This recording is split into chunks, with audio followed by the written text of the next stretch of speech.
ఉగ్రం వీరం మహావిష్ణుం జలంతం సర్వతోముఖం నృసింహం భీషణం భద్రం మృత్యుం నమామ్యం.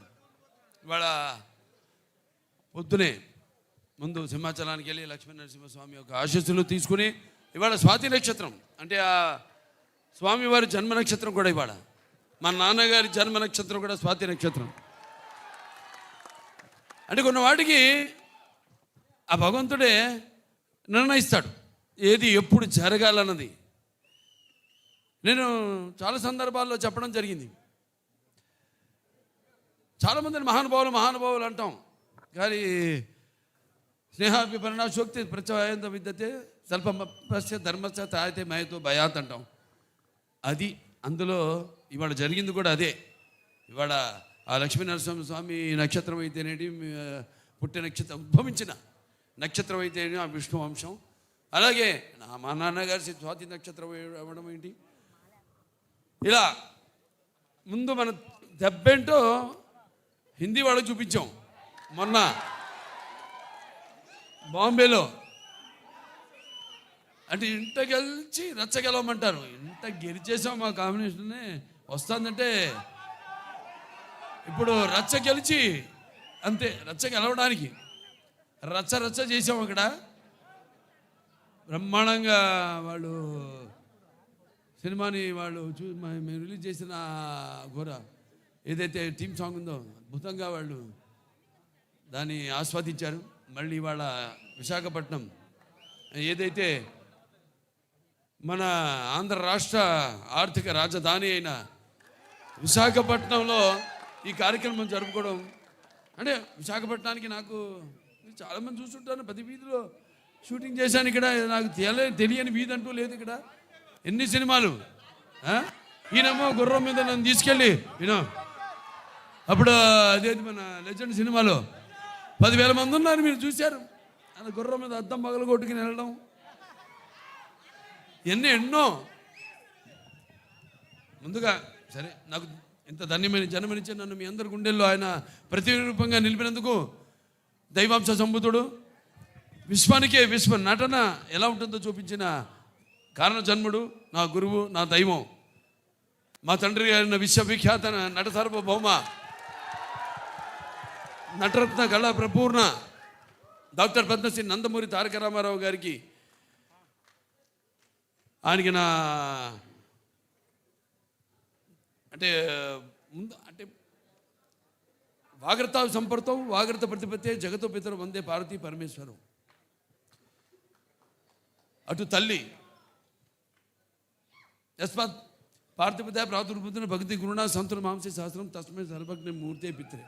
అంటే సగం నాకు ఈ శరీరాన్ని ఇచ్చి నాకు మా గురువుల దగ్గర పాఠాలు నేర్చుకోవడానికి అయితేనేమి ఇవన్నీ నాకు అవకాశం ఆయన సినిమాల ద్వారా అలాగే బయట గురువుల ద్వారా నాకు పాఠాలు నేర్చుకోవడానికి నాకు అవకాశం ఇచ్చిన నా తండ్రి గారికి,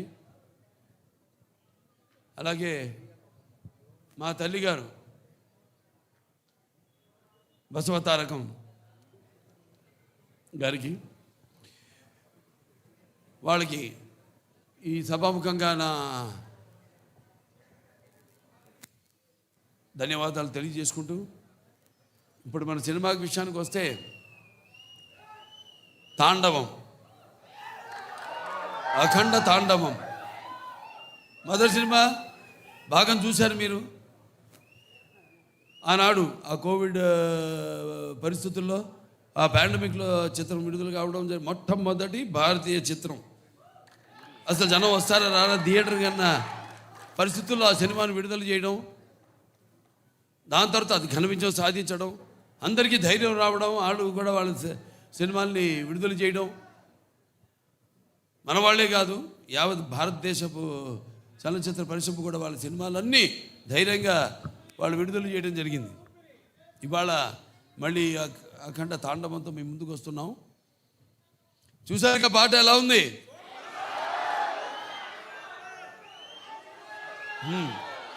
ఇప్పుడు అంటే సినిమా పాట ఐటమ్ సాంగ్ కాదు ఇది. ఈ సినిమాలో ఈ పాట అనేది ఒక మంచి కుటుంబం వాళ్ళు జరుపుకుంటున్న ఒక పండగలో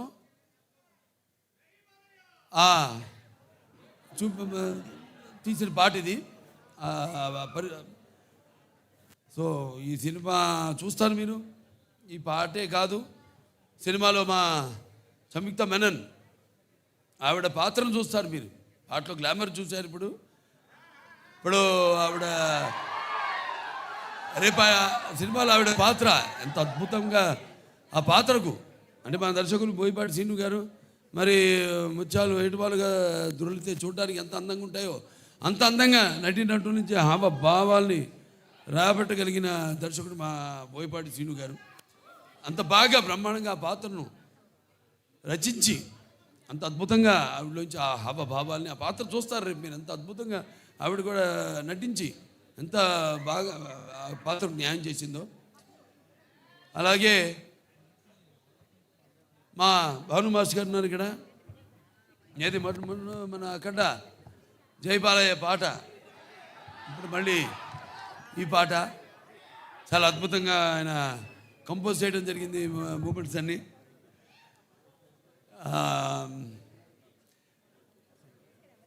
ఇక మా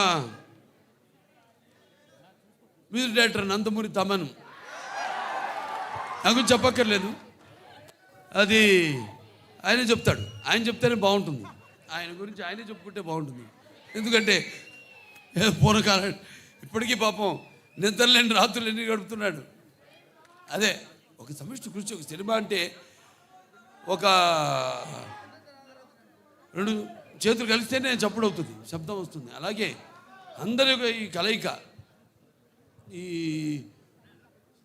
చూస్తారు రేపు సినిమా చూశాక మళ్ళీ మాట్లాడతాను మీతో ఆ సినిమా గురించి, అక్కడ తాండవం గురించి. అంటే శివుడి ఆజ్ఞ లేనిదే చీమ కూడా కొట్టదంటారు. అటువంటిది ఈ సినిమాలో ఎవరి ఆజ్ఞతో ఏం జరుగుతుందో ఈ సినిమాలు రేపు మీరు చూస్తారు మీరు. అలాగే కాశర శ్యామ్ గారు ఎంతో బాగా రాశారు పాటని. అలాగే శ్రేయ ఘోషాల్ గారు, అలాగే బ్రిజేష్ షాండిలే గారు వాళ్ళ గొంతుల్ని అరువిచ్చారు, ఎంతో బ్రహ్మాండంగా పాడారు పాట. ఇలాంటివి ఇంకా చూస్తారు సినిమాలో రేపు. ఇక సినిమా ఎలా ఉంటుందంటే కొన్ని మనం చెప్పకూడదు, బయట పెట్టకూడదు.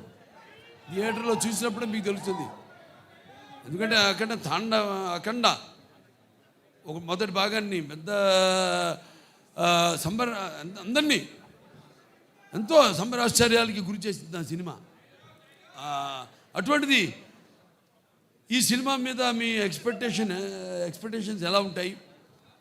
అలాగే ఇప్పుడు ఈ దైనందిన కార్యకలాపాలతో సతమతమవుతూ సినిమాను కూడా ప్రేక్షకుడు ఒక నిత్యావసర వస్తువుగా ఎన్నుకున్నాడు. అప్పుడు ఎటువంటి సినిమా తీయాలి, ప్రేక్షకుల్ని ఎలా ఆకట్టుకోవాలి అన్నది సినిమాలో నిర్మాతలు వాళ్ళు ఆలోచించవలసిన విషయం. అటువంటిది రాము ఆచట్ గోపి గారు, రామ ఆచట్ గారు, గోపి ఆచట్ గారు ఎంతో అద్భుతంగా, అంటే ఏ విషయంలోనూ వారు కాంప్రమైజ్ కాకుండా ఎంతో మంచి సినిమా తీశారు. వాళ్ళు అదృష్టవంతులు. ఎందుకంటే సినిమాలో పనిచేసిన ప్రతి వాళ్ళు అదృష్టవంతులు అంటాను నేను. అందరినీ ఆ భగవంతుడు ఎన్నుకున్నాడు. ఎవరు ఏమేమి ఎన్నో శాఖలు ఉంటాయి. ఆ శాఖలకి ఏ శాఖలకి ఎవరెవరు పనిచేయాలన్నది ఆ భగవంతుడే ఎన్నుకున్నాడు. అలాగే హర్షాలి ఆవిడ పాత్ర కూడా చాలా చూస్తారు. భజరంగ భాయిజాన్లో చేసింది, అప్పుడు చిన్న పిల్ల. ఏది మనం డాకుమారలో చేసింది పాప వేదాన్ని. అప్పుడు ఆ అమ్మాయినే దీంట్లో చూస్తారు పాత్ర కూడా ఎంతో అద్భుతంగా. ప్రతి పాత్ర కూడా ఒక్కళ్ళని కాదు, అందరూ అద్భుతంగా వాళ్ళ పాత్రల్ని చేశారు. అలాగే ఈ సినిమా నేను కూడా ఎదురు చూస్తున్నా డిసెంబర్ 5 కోసం.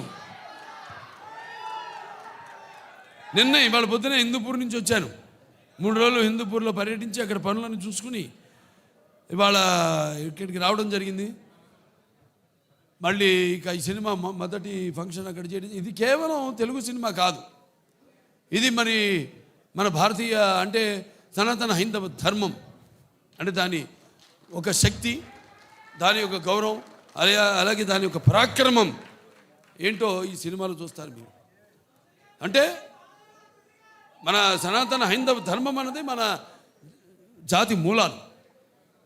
మన జాతి ఏం నేర్పిస్తుంది? సత్యం కోసం పోరాడండి, ధర్మంగా జీవితాన్ని గడపండి, అలాగే అన్యాయం ముందు తల వంచవద్దు అని చెప్తుంది మన సనాతన హైందవ ధర్మం. సో అలాగా ఈ సినిమాలో ఎలా దాన్ని ఎలా ముందుకు తీసుకెళ్ళాం సినిమాని రేపు చూస్తాను మీరు. ఇది కేవలం నేను చెప్పినట్టు ఒక తెలుగు సినిమా మాత్రమే కాదు. ఇప్పుడు రేపు మళ్ళీ కర్ణాటకకి వెళ్తున్నాం. అక్కడ చింతామణిలో మళ్ళీ కన్నడ సినిమా ఫంక్షన్కి అటెండ్ అవుతున్నాం. అక్కడి నుంచి మళ్ళీ చెన్నై వెళ్తున్నాం. ఇలా ఈ సినిమాని అంటే ఇటువంటి మంచి సినిమా మనకు తెలుసు, మంచి సినిమా ఇదేంటో అనేది. వాళ్ళు మన దెబ్బకే దెబ్బ తిరిగిపోయింది వాళ్ళకి. మన బాంబేలో చేసినప్పుడు ఈ హిందీ టీజర్ రిలీజ్ చేసినప్పుడు. సో ఈ సినిమాని అఖండ టైటిల్ సాంగ్, అలాగే అందరికీ చూస్తారు. సినిమా అయిన తర్వాత మళ్ళీ మాట్లాడతాను. సో ఈ సినిమాని ఇక్కడ డిస్ట్రిబ్యూట్ చేస్తున్న సతీష్ గారు డైలాగ్ చూస్తారు కదా, అంతే ఈ సినిమా. అలాగే బాబు, ఓ సందర్భం వచ్చింది. అదే మీరు లెజెండ్ గురించి మాట్లాడారు. మన లెజెండ్కి ప్రొడ్యూసర్స్ వీరే బాబు, వీరే. అలాగే బ్రదర్ ఒక ఇన్సిడెంట్ చెప్పాలి, అది చెప్తాను బాబు. ఇక్కడ వైజాగ్లోనే మన వైజాగ్లోనే ఆర్కే బీచ్లో ఒక విల్సన్ అనే ఒక నల్లటి హార్స్ తీసుకుని వచ్చాం. అది చెన్నై నుంచి వచ్చింది, మోస్ట్ పవర్ఫుల్ హార్స్. దానిలో ఆర్కే బీచ్ ఒడ్డున మనం ఒక కాఫీ డే వేసి, బాబు ఇప్పుడు మనకు సంబంధించిన విలన్ వాడు అలా వెళుతున్నాడు, అసలు ఎలా వెళ్ళాలంటే AK-47 గుద్దితే వాడు కింద పడాలి అన్నాను. అని అంటే సరే వెళ్దామండి, ఎలా వెళ్దాం అన్నాడు. ఎలా వెళ్దామంటే లేదు బాబు ఇదిగో హార్స్, ఇది ఎక్కి వెళ్తుంటే ధన్మని ఆడపిల్లలు అడ్డం వస్తే తప్పించి కాఫీ డే నుంచి వెళ్ళిపోతారు, గ్లాస్ బ్రేక్ చేసుకొని వెళతారు అన్నాం. అప్పటికే ఒరిజినల్ గ్లాస్ ఫిట్ చేసి ఉంది, వెళతారు అన్నాను. వెళ్ళిపోదాం అన్నారు. వెళదాం సరే బాబు, ఒక నిమిషం అది షుగర్ గ్లాస్ పెట్టి అవసరం లేదండి గుద్దేద్దామా బాబు, ఒక నిమిషం ఆగు, సరే గుద్దుదామని చెప్పి వెళ్ళి ఏదో చిన్న నీకు కావాల్సిన సెక్యూరిటీకి కావాల్సిన ఏ కావాలో అవి తీసుకొని వదిలితే హార్స్ 110 కిలోమీటర్ స్పీడ్తో వెళ్ళి కొడితే 40,000 మంది 5 నిమిషాలు క్లాప్స్ కొడుతూనే ఉన్నారు. సో ఆ రోజు అది ఏమనాలి, సినిమా కోసం తపన, అది మూర్ఖత్వం కాదు, సినిమా కోసం తపన, రియల్గా చేస్తేనే వస్తుంది అనే ఒక ఇది. గోయపాటి కూడా ఉన్నాడు, దానికి కావాల్సిన క్యార్ కూడా తీసుకుంటాడు అని ఆయనకుండే నమ్మకం. వీటన్నిటితోనే ఆ రోజు షార్ట్ చేసాం. ఈరోజు బాబు మీరు లెజెండ్ అని ఎత్తితే అది చెప్పబుద్ధి అయింది. అది 110 కిలోమీటర్ స్పీడ్తో వెళ్ళి గుద్దేసి బయటికి వెళ్ళిపోయింది. 40,000 మంది 5 నిమిషాలు కొడుతూనే ఉన్నారు claps. I felt very happy బాబు. అలాంటి మూమెంట్స్ మనకి చాలా ఉన్నాయి. ఈ సినిమాలో అయితే అసలు లెక్కే లేవు. రేపు మీరు చూస్తారు, చూసిన తర్వాత చెప్తారు. వస్తుంది బ్రదర్. ఈరోజు యాక్చువల్లీ ఈ సందర్భంగా డైలాగు అన్నీ మాట్లాడేవాళ్ళమే, కానీ ఎందుకు ఆగామంటే బ్రదర్, ఈరోజు మనం కమర్షియల్గా ఒక మంచి మాస్ సాంగ్ మీ ముందుకు తీసుకొచ్చాం. ఓకే, ఇప్పుడు వేదం గురించి, ఇప్పుడు ధర్మం గురించి, ఇప్పుడు ఈ దైవం గురించి మేము దాని మీదకి వెళ్ళటం కరెక్ట్ కాదు అన్న ఉద్దేశంతో ఆగడం జరిగింది. అందుకనే బాబు గారు కూడా స్లోగా 1 by 1 మాట్లాడుతున్నారు. అది థ్యాంక్ యూ బ్రదర్, అందరికీ థ్యాంక్స్. ఇక్కడికి వచ్చిన పాత్రికేయులకి, ప్రింట్ అండ్ ఎలక్ట్రానిక్ మీడియా, నా అభిమానులు, భావస్థరాన్ని జన్మాంతర సౌహృదాన్ని అంటాను. అంటే పోయిన జన్మలో మనకున్న అనుబంధంతో, మనకున్న పరిచయాలతో ఈ జన్మలో ఒకళ్ళిద్దరిని పొందొచ్చు, అప్పుడు ఒక 100 మంది ఉండొచ్చు. కానీ ఇన్ని వేల లక్షల కోట్ల మంది అభిమానులు పొందడం అంటే అది ఏ జన్మల అనుబంధమో, ఏ విడదీయలేని అనుబంధమో అని నాకు అనిపిస్తూ ఉంటుంది.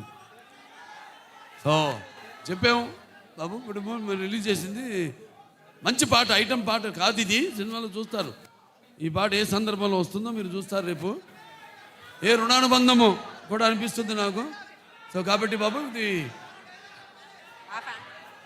సంతోషం మీరంతా ఇక్కడికి వచ్చినందుకు. ఓకే, ఉంటాను. Thank you. అలాగే ఇక్కడ శ్రేయస్ మీడియా వాళ్ళకి నా అభినందనలు తెలియజేసుకుంటాను. నా ప్రతిదీ కార్యక్రమం కూడా వాళ్ళే చేస్తారు. చాలా బాగా చేశారు. అలాగే ఇక్కడ పోలీస్ డిపార్ట్మెంట్ వాళ్ళకు కూడా నా మొత్తం అంతా టీం తరఫున మా కృతజ్ఞతలు తెలియజేసుకుంటున్నాను. అలాగే ప్రెస్ వారికి కూడా నా కృతజ్ఞతలు తెలియజేసుకుంటున్నాను.